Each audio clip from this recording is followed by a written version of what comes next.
Good morning, everyone. Namaste. I'm going to call in Archangel Michael to protect this space, to clear out all negative and lower vibrational energy from our mind, our body, our soul, our home, our hearts, placing his blue seal around us with Archangel Raphael's green healing light and Saint Germain's violet flame and Archangel Zachiel's violet fire and the Madama golden Christ-light energy, because we're going to be reading more out of my book, The Body Keeps Score, Brain, Mind, and Body in the Healing of Trauma. So this possibly is a trigger warning, so if you can't handle it, it's okay. It's for PTSD. Go ahead and scroll. It says, nighttime offered no relief. His sleep was constantly interrupted by nightmares about ambush in a rice paddy back in Nam, in which all members of his platoon were either killed or wounded.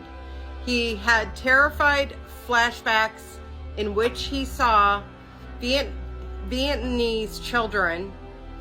The nightmares were so horrible that he dreaded falling asleep, and he often stayed up for most of his night, drinking in the morning.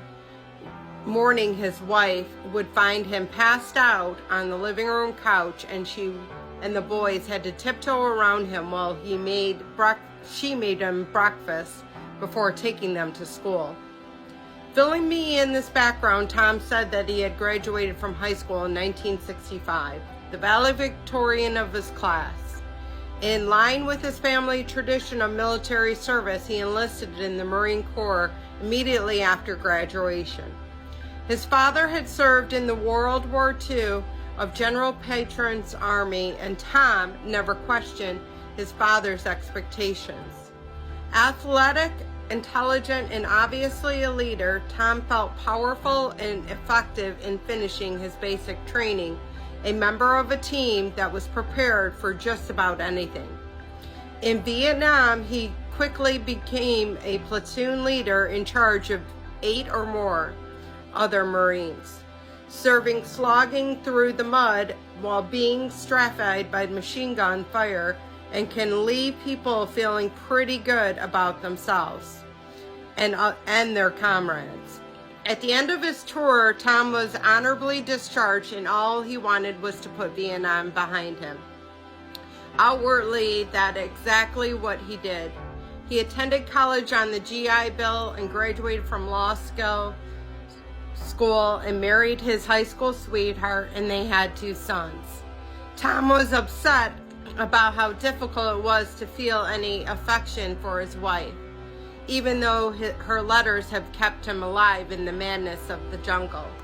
Tom went through the motions of living a normal life, hoping that by faking, the world would become his old self again.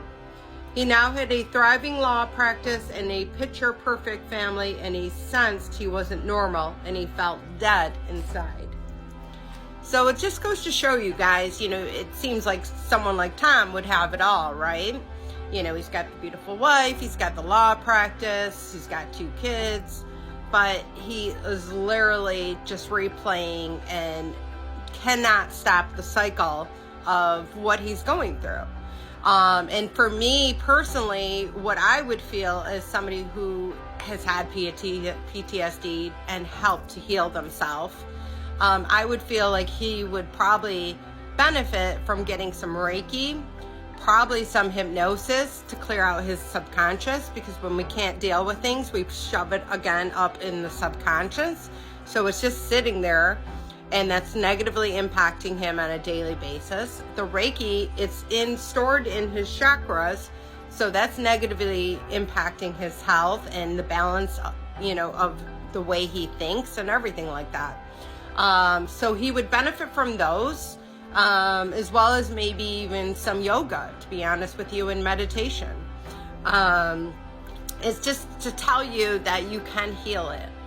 You don't have to live with it and suffer with it for your whole life. And I know, because I'm speaking from experience. I was diagnosed with PTSD probably about 10 years ago, and they wanted me to go on a huge cycle of meds and all this treatment and stuff that did not seem like it would be beneficial for me at the time. So I took the holistic route, and this is where I ended up, and I don't suffer from any of those issues anymore. so you can too. I love you all. Namaste.